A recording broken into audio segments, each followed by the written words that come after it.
Boy Frankie Lee Strickland, and today we're gonna watch our videos again.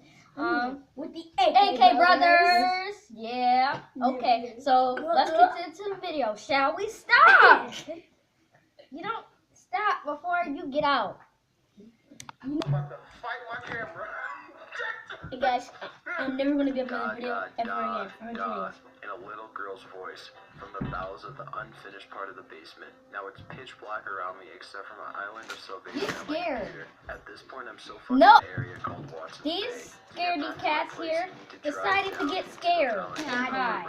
Oh yeah. It was just that picture that was scared. Down to the water. So at 1:30 or 2 a.m., we're making our ways down the road and not really paying much attention. Stop And she playing. suddenly Give me grabbed my my arm and chips. gasped, which freaked me out already. As I'm looking around to see what the fuck is going on, we approach the roundabout and there's a man in medical-looking attire next to a woman in what looks like white pajamas with blood covering a lot of her clothing. Now obviously my balls drop and instincts kick in as I speed up. It's quite a small roundabout, so you need to either slow down enough to turn left or speed up and get the fuck straight out of there. I go straight, and as we pass, the woman attempts to launch herself at my car as the man looks like he was trying to stop her. We get home about 3 or 4 minutes later and we're both shaken and basically scared shitless. Called the police to inform them of what we saw and just got a call back the next morning explaining how a woman had somehow run away from a mental home and was attempting to commit suicide using sharp objects and running onto main roads. The man was one of the first workers who knew her on the scene, and apparently they managed to bring her back to where she lived. Heard nothing more after that. Number 6. We were partying at a usual party spot by the river, and some dude came out of the woods. He just kept saying weird shit like, you gotta watch yourself down there. There's some really bad folks around here. When we asked who he was, he just said, I'm nobody. We're all a little sketched out and basically told the guy to fuck off. A couple of days later, a girl went off the rope swing there and got really fucked up. Someone put fish hooks all over the bottom of the rope swing, and it took chunks of flesh out of her leg. Later we found out that the dude was just a guy who lived nearby, and although it was a creepy drunk, he was totally harmless. There was a fucked up, probably inbred family that lived up the road that he would warn people about. About 5 years later, last year, they beat up some kid with a log and then kidnapped some girl at gunpoint and took her on a joyride. Number 5. When I was about 10, me and my family of 6 lived in an extremely small apartment. 2-bedroom upstairs and then the living room. When I was tired of my siblings, I would sleep downstairs. One night I'm lying on the couch facing the front door and watching the sky through the window by the door when a face shows up in the window illuminated by a lighter. I'm pretty relieved, thinking it was maybe one of our druggy neighbors seeing if my parents were still awake when it showed up again. I try to scream, but when I do, nothing comes out, not a sound. The person then kicks in the door and walks in the room. He sees me, smiles, goes towards the kitchen. As he comes out of the kitchen with a knife, my dad makes it down the stairs and the guy books it out of there. I can't sleep easily on couches to this day. Number 4. I was 6 or 7 years old in my parents' apartment and heading towards the kitchen. So I go towards the kitchen where my mom is talking on the phone. At the end of the corridor in front of me, I see the front door opening and halting because of the door chain holding it. I thought it was my dad. It was about 11 in the morning, so I think my dad will close the door and ring the doorbell for my mom to open up the chain. It was weird because I hadn't heard the key turning, his except videos, that nobody rings the door and the door was scary and it definitely doesn't belong to my father tries to pull on the chain. Immediately, I understand it's a burglar. I rush to slam shut the door with my entire body while I whine a little bell. There's me slamming against the door with all my 7-year-old strength, panicked out of my mind, and then putting all my weight against the infernal piece of wood, with a huge burglar on the other side trying to keep the door open so he can pull the chain off. Fingers trying to grasp the end of the chain, and my mother completely oblivious about 12 feet away in the next room. I tried to scream at my mother. I remember yelling muffled pieces of Mom, Mom, but she thinks I'm horsing around and pays no attention. It's after my 7th or 8th scream Leave it I was about to give alone. up all hope when I heard my mom that she'll call her Just back leave because it alone. I've done Put something it and down. she needed to Why check you on messing me. with stuff? Burglar Still heard her needs to and be went to done. close the door. My mom arrives and demands to know what I'm doing. I'm crying at that point, not being able to utter a coherent sentence, now trying sit to down, point at the please. door, saying only burglar out or something to that effect. My mother, not getting the hint, comes over and tries to open the door to see what the fuss is all about, with me still pushing against it. As soon as I realized what she was about to do, I tried to push her away, crying, sobbing at her, don't open the door, there's a burglar outside. I had to fall on my ass, then on my knees, and beg her against trying to push me aside before she decided to change her mind and see through the people instead of opening the door. So she looks through it in a hurry and starts saying, see, there's no one and I see her very annoyed face turning pale as a sheet all of a sudden. She grabs me and pushes me aside from the door and tells me to go get her. So we gotta stop this video. No, we don't have to stop all the way. We finna have a talk. Please stand by. Okay, we're back. I promise you, that will never happen again. And will happen again.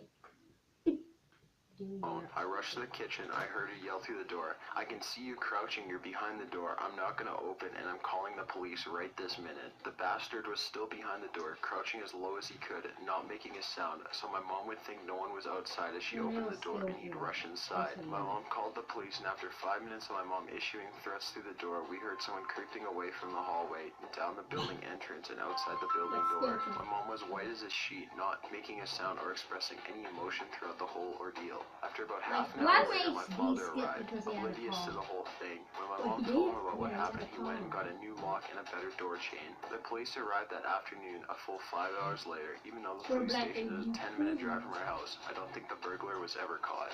Number 3. My mom had been calling a lot. It was my first semester away at college, and her husband had gone batshit insane. He hit her for the first time 4 nights before I moved out. She locked him out of the house and he banged on the doors. In the middle of the night, he had driven away and hadn't seen him since. When I answered, she said she'd gotten a phone call while she was watching TV. The person on the other end of the line said he had been hired to kill her and her kids, but if she could make him a better offer, he wouldn't do it. He told her what TV show she was watching. He told her what dorm I lived in. He told her that my brother was upstairs playing video games when he was supposed to be asleep. She ran upstairs. My little brother was playing video games in his room. She yelled at him to pack a bag. The person on the phone had hung up.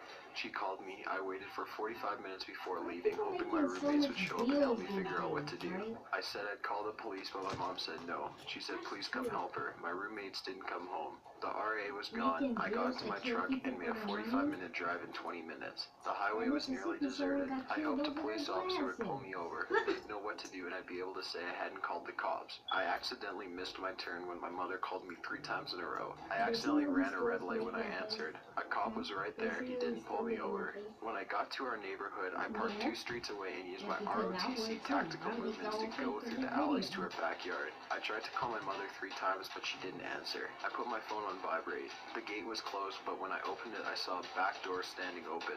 No one was out there. I hesitated and went in, calling out softly for our dogs. They weren't there. Those dogs bark at everything. They were either not in the house or they were dead. I got a knife from the kitchen and started a room-by-room search. Kitchen and laundry room were clear. I refused to check the garage. Dining room clear. Living room clear. But oh fuck, there's a broken vase. Downstairs bathroom clear. I didn't go into the master bedroom because I fully expected to find my mother dead. I needed to get upstairs to the second bedroom on the right. My bedroom to get my rifle, the only gun in the house. But no one was downstairs and the upstairs was completely dark. There was a blind corner right at the top of the stairs. Anyone could be hiding there. I was 100% freaking the fuck out as I climbed the stairs. I got almost halfway up when someone started banging on the front door, which is right in front of the stairs. I froze. I turned halfway so no one could surprise me from the second floor. Who's there? I screamed. My cover was blown anyway. If anyone was in the house, they knew I was there. Whoever was outside could see me through the glass at the top of the door, but it was too dark for me to see them. No one answered, but they kept pounding on the door. Who the fuck is it? I screamed. Now at the base of the steps, they kept banging on the door. I'll kill you, motherfucker, I screamed as I flung open the door to see my mother standing there with the dogs in her arms. Why didn't you answer? I asked. She said she wasn't sure if it was me or not. And if it hadn't been me, what were you going to do? Throw the dogs at them? She hadn't thought that far ahead. I told her the back door had been open, but she said it had been locked when she left. I said I checked most of the downstairs and was going upstairs for... guys, stay tuned for part 3. No, part 3. Keep that going. We can't keep that going. Look how many minutes. We're running out. So, hey guys, stay tuned for part 3. Hey guys, I'm never heard of the video ever. And I swear to God. We all know you're gonna be in the next video, so I said I swear to God that. Hey, you're gonna go to hell. If you break that video, if you break that promise. Yeah, that's if you break that promise. I did this. No, you didn't. I did this. So guys, we Okay, I will be opening this video. But if you keep on playing around like that, then you can't be in there. And you cannot interrupt like see. Okay, so bye. I hope you enjoyed this video. Please comment. There's a speed video. Bye.